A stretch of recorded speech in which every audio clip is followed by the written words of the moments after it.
7 de la mañana, 46 minutos, 7 con 46 minutos. Saludamos con Jorge Núñez, docente de la Universidad de Ámsterdam, cofundador de Caleidos, que está ya vía telemática acompañándonos. ¿Cómo está, Jorge? Qué gusto tenerle con nosotros. Buenos días.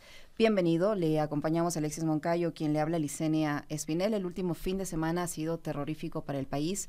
Más de 30 muertos en diferentes hechos criminales en la ciudad de Guayaquil, en la provincia del Guayas, en la provincia de Manabí, entre otros, de los que podemos tener conocimiento, porque seguramente hay muchos más que aún no han sido denunciados. Lo cierto es que el presidente de la República apenas la semana pasada decía que su plan de seguridad estaba dando resultados, que vivíamos un ambiente de paz, que esto se va a fortalecer con una consulta popular este 21 de abril, pero en la práctica estas situaciones, estos crímenes, estas tragedias dicen todo lo contrario. ¿Cómo mira usted desde lejos la situación que vive al momento el país en materia de seguridad? ¿Está o no está dando resultado el denominado Plan Fénix o la intervención de Fuerzas Armadas en conjunto con la policía para enfrentar esta violencia que vive el país? Buenos días, nuevamente bienvenido. Buenos días, Licenia, buenos días, Alexis, y buenos días a toda su audiencia. Bueno, lo que pasó este fin de semana o este feriado largo es sumamente preocupante. Supongo que las autoridades están también muy preocupadas porque algo que nos demuestra esta nueva incremento de la violencia o estas nuevas masacres, porque hay que llamarlas así, son masacres que se han dado esta vez fuera de las cárceles. Nos vuelven a hacernos preguntar sobre estos planes de seguridad que se han venido implementando en los últimos gobiernos y que definitivamente no están dando resultados. Y no están dando resultados porque, por lo general, el gobierno sigue en la misma dirección. Es decir, cambiaron todo para no cambiar nada. ¿Qué quiero decir con esto? Que es lo que vimos con el Plan Fénix, es que era un cambio el protagonismo de la Policía Nacional por el protagonismo de las Fuerzas Armadas. Hubo una militarización de las cárceles. Se suponía que las Fuerzas Armadas iban a entrar a las cárceles a limpiar porque la policía no solo no había podido controlar, sino había sido parte del problema de la producción del crimen organizado dentro de las cárceles. Cambiamos a las Fuerzas Armadas se suponía que iban a entrar temporalmente e iban a salir. Y lo que vemos es que este gobierno, así como lo hizo el gobierno anterior con la policía, le ha delegado ahora la administración de las cárceles a las Fuerzas Armadas. Y de nuevo, las Fuerzas Armadas no es una institución que esté preparada para rehabilitar gente ni para administrar el confinamiento penitenciario. Entonces no lo van a hacer bien, porque ese no es su entrenamiento. Deben ser muy buenas en otras actividades para las que ellas están entrenadas. Ese es el gran problema que tenemos. Otra vez tenemos una fuerza de seguridad no preparada para manejar cárceles a cargo de una de las instituciones que está en el centro de los problemas de violencia que vive el país. ¿Cómo está, Jorge? Qué gusto saludarle y poder conversar con usted sobre estos temas. Le leí el otro día a un periodista, Emilio Palacios, ¿no?, que decía que no es necesario andar exigiéndole al gobierno que nos diga a los ecuatorianos de qué se trata o de qué va el Plan Fénix, porque no se necesita un documento elaborado por académicos, por especialistas o gente que estudia permanentemente la criminología y demás, sino lo que se necesita es justamente lo que usted nos acaba de decir, que digamos no es garantía de nada. Él dijo, hay que sacar los militares a las calles y policías a las calles, y hoy estamos viendo que si sacamos militares y policías a las calles, eso sí es, digamos, solamente para crear percepción. Y quisiera ahí utilizar ese término que mencionó la ministra Palencia hace algunos días, cuando ella dijo que este incremento de actos de violencia es percepción, es pura percepción. Yo digo, en la misma línea, ¿no es también que el gobierno nos está queriendo crear la percepción de que sí hay un control y un manejo adecuado de la seguridad cuando vemos patrullas, ya sea de militares o de policías en la calle, pero no hay un trabajo guiado? Es decir, detrás no hay un análisis de inteligencia por parte de las fuerzas del Estado como para poder salir a operar, porque, digamos, yo puedo sacar acá afuera un grupo de policías en la Floresta, pero resulta que aquí en la Floresta no están los lobos, ni los choneros, ni nada. Entonces, necesito enviar tropas, policías militares, a las zonas donde influyen estos grupos delictivos. Entonces, si no hay trabajo de inteligencia, si no hay investigación, ¿de qué sirve sacar, más allá de la percepción, patrullajes de militares y policías a las calles, Jorge?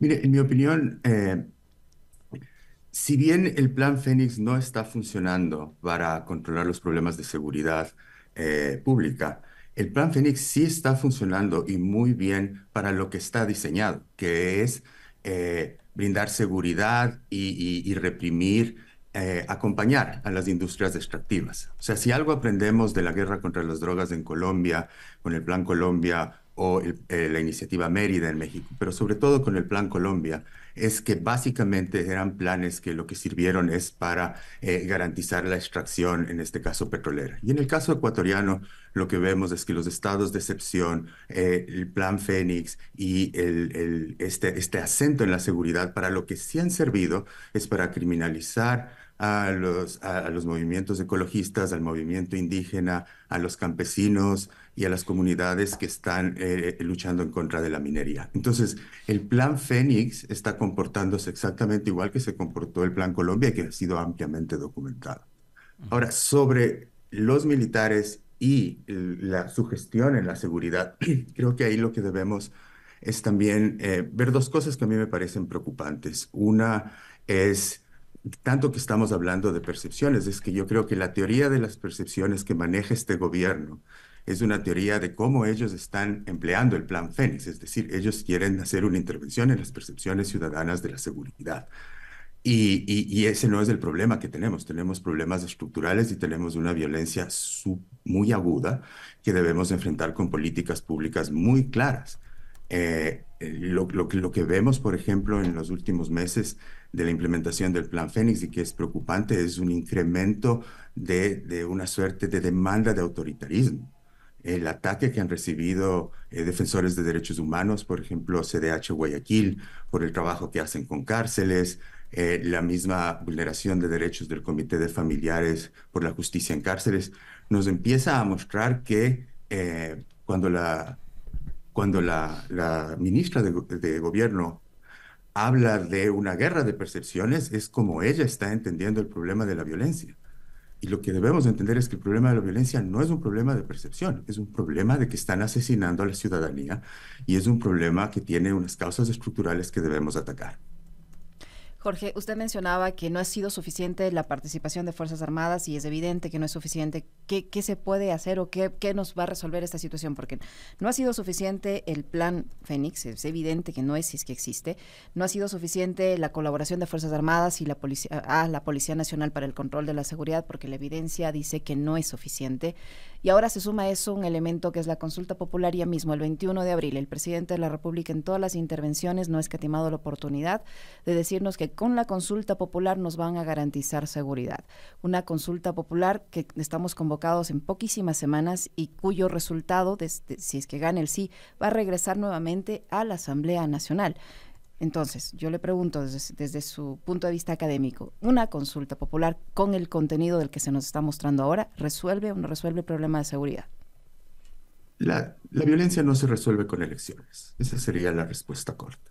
Y la respuesta larga a eso es que a mí lo que me sorprende de este gobierno es que la democracia funciona cuando llamamos a la democracia directa y a la consulta popular. Pero ellos no deben mostrar, es algo que decía Alexis hace un momento y no lo respondí, no deben mostrar cuál es el Plan Fénix. Bueno, en una democracia ellos están obligados a demostrar cuáles son las políticas que están utilizando.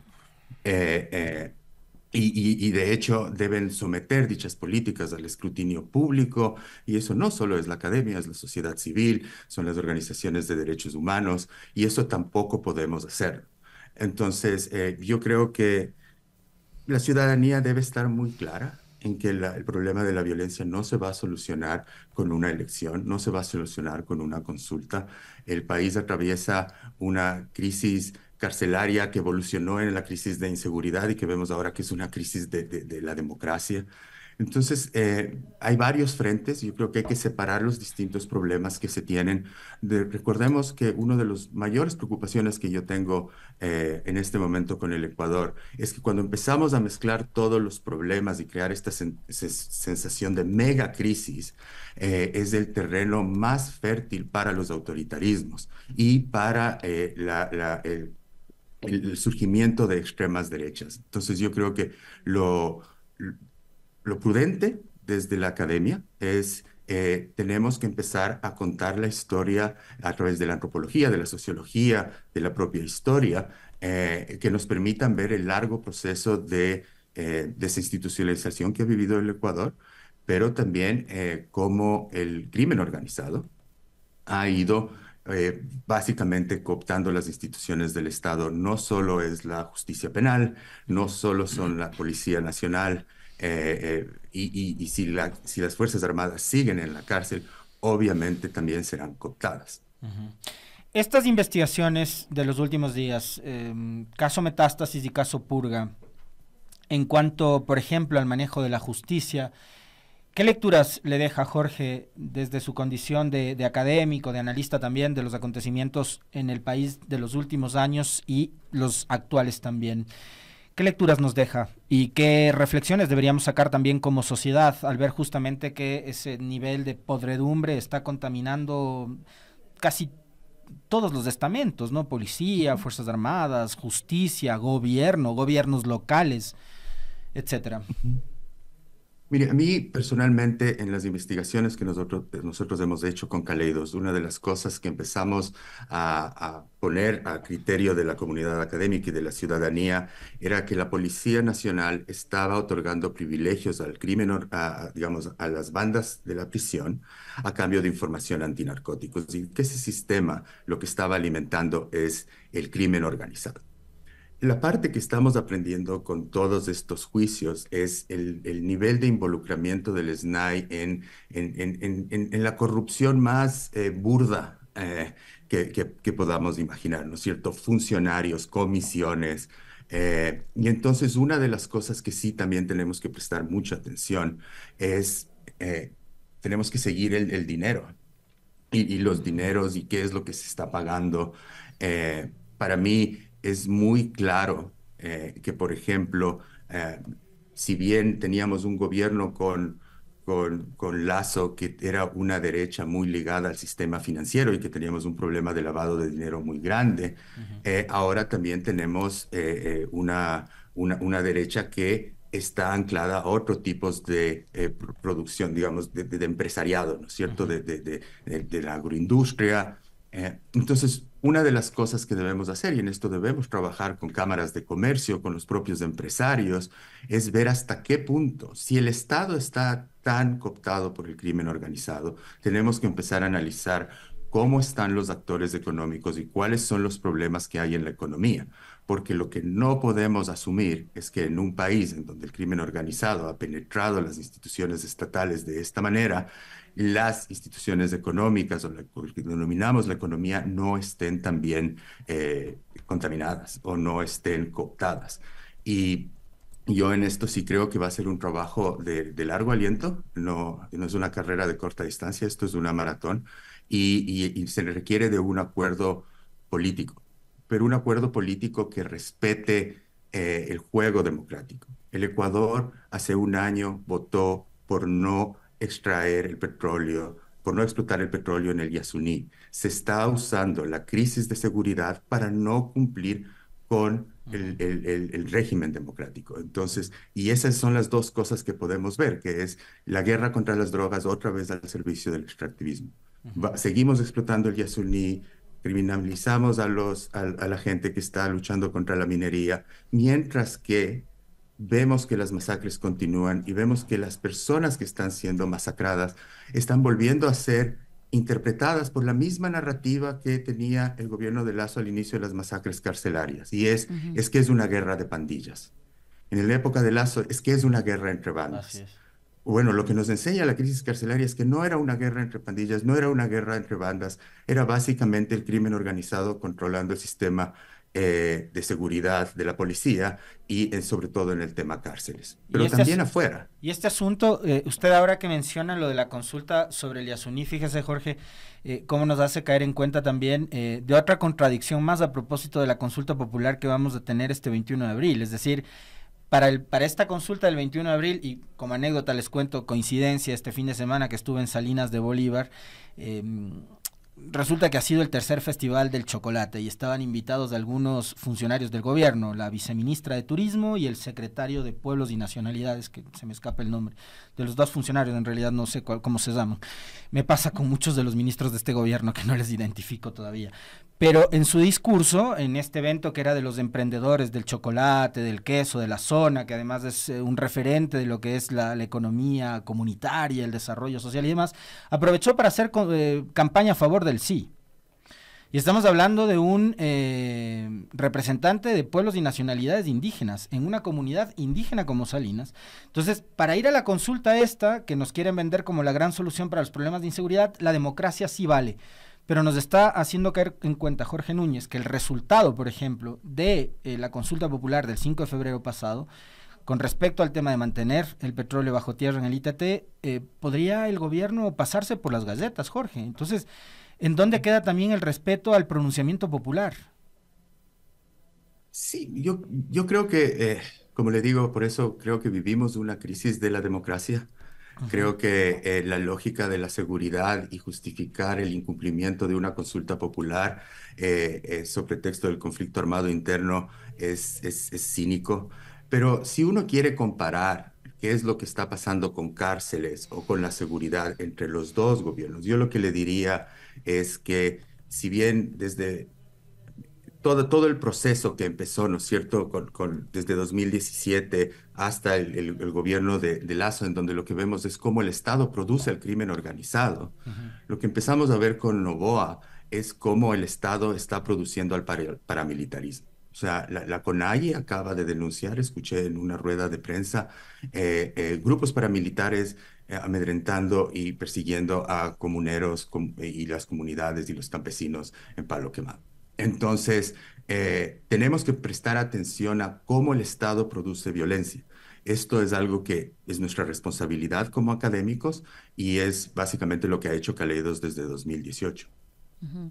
Jorge, usted mencionaba que la intervención de los militares en las cárceles no es lo adecuado para controlar las cárceles. Y en efecto parece que es así, porque hace un par de semanas, pese a que el gobierno asegura que tienen el control de las cárceles, si bien se han reducido las masacres carcelarias o no se han dado en estos meses, masacres de los niveles que tuvimos en meses anteriores, pero hubo un nuevo motín en una de las cárceles del país, en Guayaquil, y esto muestra evidentemente que no tienen el control de las cárceles. Yo le pregunto, ¿hasta qué punto se pueden extender la permanencia de Fuerzas Armadas para supuestamente controlar las cárceles por un lado, y por otro este censo penitenciario que se intentó realizar, que fue denunciado por el diario español El País, con la toma de muestras genéticas a los reos, al parecer sin que los reos conozcan o estén enterados del procedimiento al que estaban siendo sometidos? ¿Y para qué serviría un censo de esa naturaleza? Sí, es muy grave. Todas estas iniciativas y todas estas eh, arbitrariedades, digamos, la población privada de libertad está privada de libertad, pero tiene todos sus derechos y el Estado no puede extraer muestras sin su consentimiento y sin una transparencia sobre dicho proceso. Y este es el gran problema de la narrativa de la crisis de los estados de excepción. Cuando el estado de excepción se convierte en la norma, entonces por excepción vamos a tomar muestras. No es así. Es básicamente la excepción lo que sirve es como pretexto para violar cualquier tipo de derecho que tenga un individuo, esté en una cárcel o no. La segunda cosa que yo le diría es, los militares, hay amplias muestras por parte del Comité de Familiares de las Personas en Cárceles, por parte de colectivos como Mujeres de Frente y otras organizaciones, de que hay violaciones sistemáticas de derechos humanos y casos de tortura dentro de las cárceles desde que las Fuerzas Armadas están bajo el control de dichas, de las prisiones.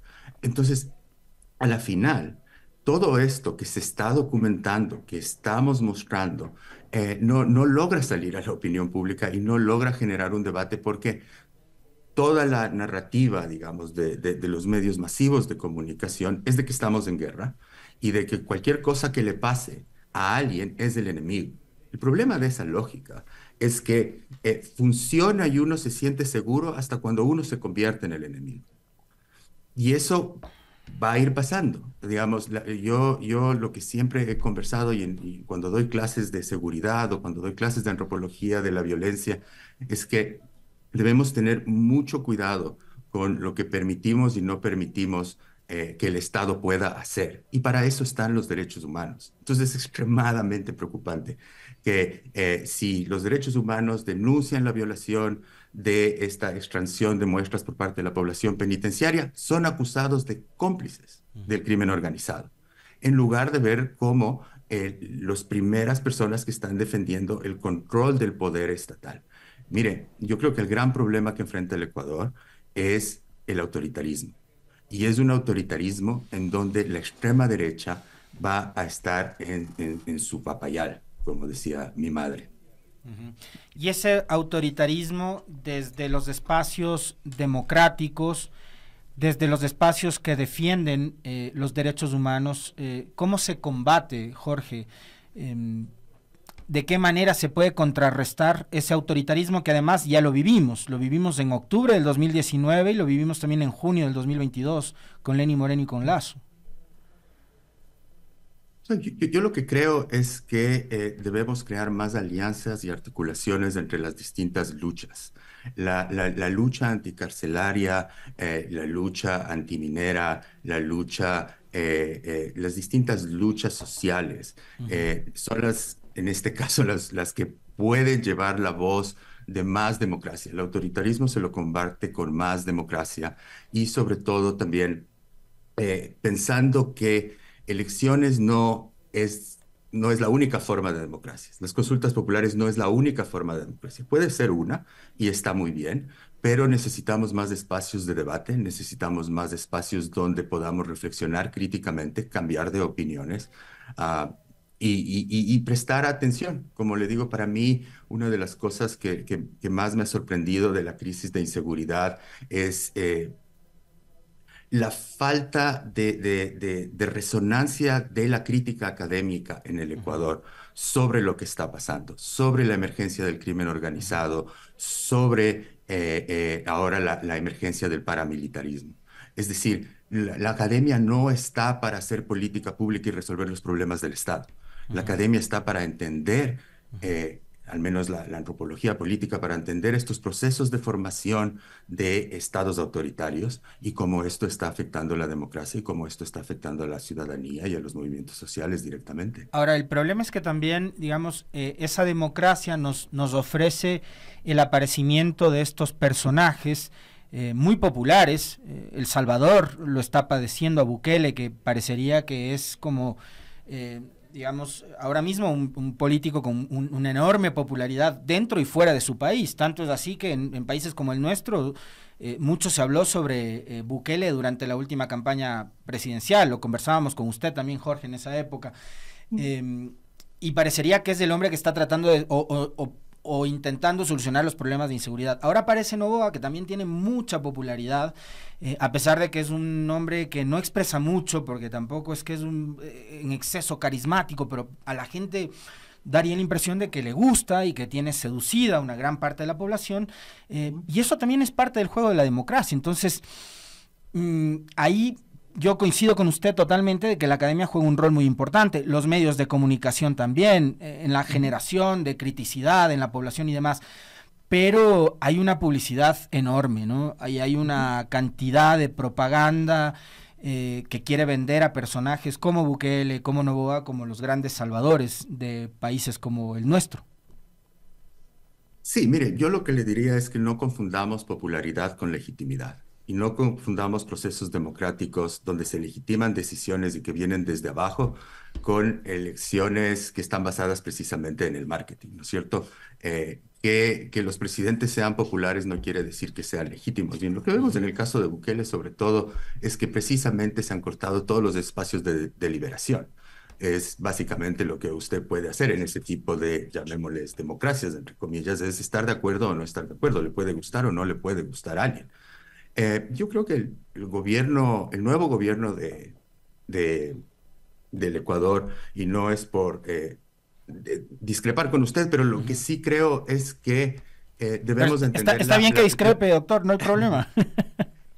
Pero debemos de entender que el carisma, el carisma tradicional, el carisma tradicional de un orador, de alguien que nos cautiva, que nos enseña, que es pedagógico, no es la única forma de carisma. Y lo que podemos ver es que en el actual gobierno es una forma de carisma muy basada en en las redes sociales, es muy basada en un aparataje de comunicación muy bien montado y que el carisma no está pegado a una persona. Uno lo puede pegar a una persona, pero realmente es un equipo gigantesco de producción. Y a mí... Bueno, yo no vivo en Ecuador. Lo que más me sorprende es lo vertiginosas que son las noticias, lo vertiginoso que son, o sea, pasamos de un escándalo al otro. Uno no puede dejar de estar indignado con algo que tiene que estar indignado con otra cosa. Y en esto la gente sigue muriendo. Así es. Entonces, lo que creo es que debemos prestar un poco más de atención a las nuevas formas carismáticas y autoritarias que están emergiendo y cómo estas están ligadas a nuevos procesos de concepción de la política. Para finalizar, doctor, porque se nos ha terminado ya el tiempo, hace un par de días, me parece, el presidente de la República creó un comité de manejo de crisis de seguridad. Antes teníamos un ministerio coordinador de seguridad, ahora parece que se dan cuenta que la institucionalidad nos está haciendo falta y se ha creado mediante decreto un comité de manejo de crisis, un poco para coordinar este desorden a nivel de seguridad. ¿Qué opinión le merece que ahora se cree un comité de manejo de crisis y en qué medida esto va a aportar a mejorar la situación? Habría que preguntarle para qué sirve el COSEPE, o para qué está el COSEPE. Hay un Consejo de Seguridad Pública. Sí, mire, amanecerá y veremos. Yo no sé qué decirle en términos de, no sé qué han hecho todavía, no tenemos herramientas para ver. Mi impresión es que cada vez que los gobiernos crean inorgánicamente nuevas institucionalidades, nuevos nombres, nuevas, realmente que no responden a un problema real o que no tienen una institución, es solo mostrar algo, es el efecto que crea tener eso. Lo que sí nos dice es que la estructura del Estado, la arquitectura estatal actual, no tiene los mecanismos de coordinación y adolece de esos mecanismos de coordinación porque fueron desmantelados en un inicio, pero no pudieron ser reconstituidos. Y muchas veces, porque si usted ve en los últimos gobiernos, sobre todo en los gobiernos de derecha, lo que vemos son casi pequeños feudos de manejo estatal, en donde los ministros no se hablan unos con otros, cada uno tiene sus poderes y hablan directamente con el presidente. Entonces creo que también estos comités que suelen ser creados específicamente para algo, que es que todos estén en un grupo de comunicación, son medidas un poco desesperadas y que no nos muestran, y otra vez, por eso es tan importante que nos muestren la política y que nos muestren el Plan Fénix y las políticas que constituyen el Plan Fénix, porque ese es el escrutinio democrático. Si nos dicen, creamos un comité que se va a reunir secretamente para decidir lo que le pasa a la ciudadanía, ese es el sinónimo del autoritarismo.